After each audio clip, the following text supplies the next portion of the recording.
तो चलिए आज एक मजेदार कहानी सुनते हैं। कहानी है एक पकौड़ा चोर और एक बहुत ही चतुर पत्नी की।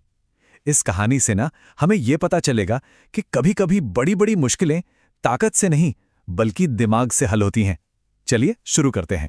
1 मिनट के लिए सोचकर देखिए, रोज आप मेहनत करते हैं और कोई आता है और सब कुछ उड़ा ले जाता है।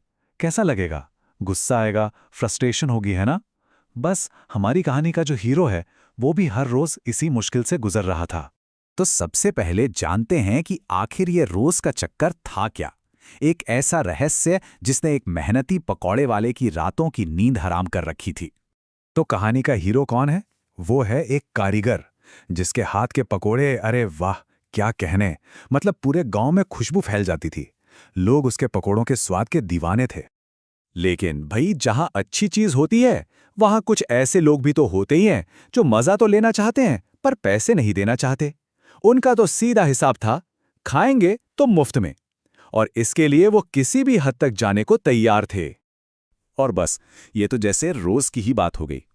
वो बेचारा सुबह सुबह मेहनत करके पकोड़े बनाता, टोकरी भर के निकलता और शाम तक टोकरी तो खाली हो जाती पर जेब खाली की खाली रहती थी।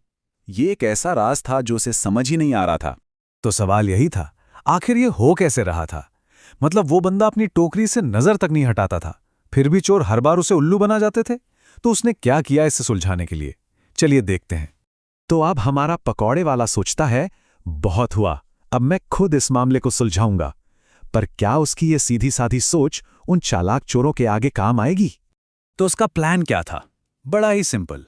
स्टेप 1, ज्यादा पकौड़े बनाओ। सोचा होगा कि शायद चोरों का पेट भर जाएगा तो कुछ तो बचेंगे। और स्टेप 2, टोकरी पर एकदम चील की तरह नजर रखो। उसे लगा बस इतना काफी है। लेकिन चोर, अरे वो तो उससे कहीं ज्यादा शातिर थे। उन्होंने तो हंसते खेलते उसके प्लान की हवा निकाल दी। आपस में मजाक उड़ाते थे, देखो तो इस बेवकूफ को ठगने में कितना मजा आ रहा है। और नतीजा सब बेकार। उसकी सारी मेहनत, सारी चौकसी सब पानी में चली गई।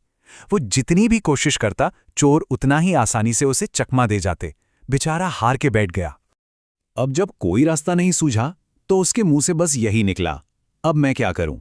ये सवाल ना उसकी पूरी हार और लाचारी बता रहा था। और बस यहीं से कहानी पलट जाती है।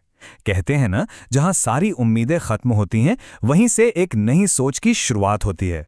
तो बेचारा थका हारा हिम्मत खोकर घर पहुंचा अपनी पत्नी राधा के पास और उसे सब कुछ बता दिया। उसे कोई उम्मीद नहीं थी, बस अपना मन हल्का करना चाहता था। और यहीं पे ना हमें दो तरह की सोच का फर्क बिल्कुल साफ साफ दिखता है। एक तरफ था पति जो पूरी तरह से कंफ्यूज्ड और हारा हुआ था, और दूसरी तरफ थी उसकी पत्नी जिसने एकदम शांत दिमाग से पूरी बात सुनी और प्रॉब्लम को एनालाइज किया। और फिर उसकी पत्नी ने एक ऐसी बात कही जिसने पति का पूरा नजरिया ही बदल के रख दिया। वो बोली, आप परेशान क्यों हो रहे हैं? अरे ये तो अच्छी बात है, इसका मतलब है कि हमारे पकोड़ों का नाम दूर दूर तक पहुंच गया है। सोचिए, उसने चोरी को प्रॉब्लम नहीं बल्कि एक तरह से कामयाबी का सर्टिफिकेट मान लिया। और बस यही थी सबसे बड़ी बात, उसने प्रॉब्लम को देखने का तरीका ही बदल दिया। उसके लिए ये चोरी कोई फेलियर नहीं थी बल्कि एक मौका था, एक ऐसा मौका जिसे वो अपने फायदे के लिए इस्तेमाल कर सकते थे। तो अब आता है कहानी का सबसे मजेदार पार्ट, पत्नी का क्लेवर प्लान। देखते हैं उसने उन चोरों को सबक सिखाने के लिए आखिर क्या जाल बुना। कमाल की बात यह है कि उसने कोई रॉकेट साइंस नहीं लगाई। उसने बस अपने पति की बात को, उसकी परेशानी को बहुत ध्यान से सुना, और जवाब तो उसी की कहानी में ही छुपा था। इससे हमें यह भी पता चलता है कि सॉल्यूशन अक्सर हमारे आसपास ही होता है, बस देखने वाला नजरिया चाहिए। तो उसका प्लान क्या था? कोई लड़ाई झगड़ा नहीं, सिर्फ दिमाग का खेल। उसने कहा, इस टोकरी को खूब सजाओ, इतना कि दूर से ही चमकनी चाहिए। उसे पता था कि चोरों का लालच और उनका ओवर कॉन्फिडेंस ही उनका सबसे बड़ा दुश्मन बनेगा। इस प्लान की असली खूबसूरती यही थी कि ये चोरों की आदत का ही फायदा उठा रहा था। चोरों को पता था कि इस सजी धजी टोकरी में ही सबसे अच्छे पकौड़े हैं, और पत्नी ने उनकी इसी जानकारी को उनके खिलाफ ही एक हथियार की तरह इस्तेमाल कर लिया। तो इस पूरी कहानी से हमें क्या सीख मिलती है? इसका असली सबक क्या है? चलिए इस पर बात करते हैं। देखिए, इस कहानी से ना 4 बहुत जरूरी बातें निकल कर आती हैं। पहली, कि अगर आप प्रॉब्लम को देखने का नजरिया बदल दें तो बड़ी से बड़ी मुश्किल भी हल हो सकती है। दूसरी, स्मार्ट वर्क हमेशा हार्ड वर्क पर भारी पड़ता है। तीसरी बात, कभी भी किसी चैलेंज को या अपने पार्टनर को कम नहीं समझना चाहिए। और चौथी और सबसे जरूरी, ध्यान से सुनिए, क्योंकि जवाब अक्सर डिटेल्स में ही छिपा होता है। तो कुल मिलाकर ये जो पूरी कहानी थी, ये मेहनत और चतुराई के बीच की लड़ाई थी।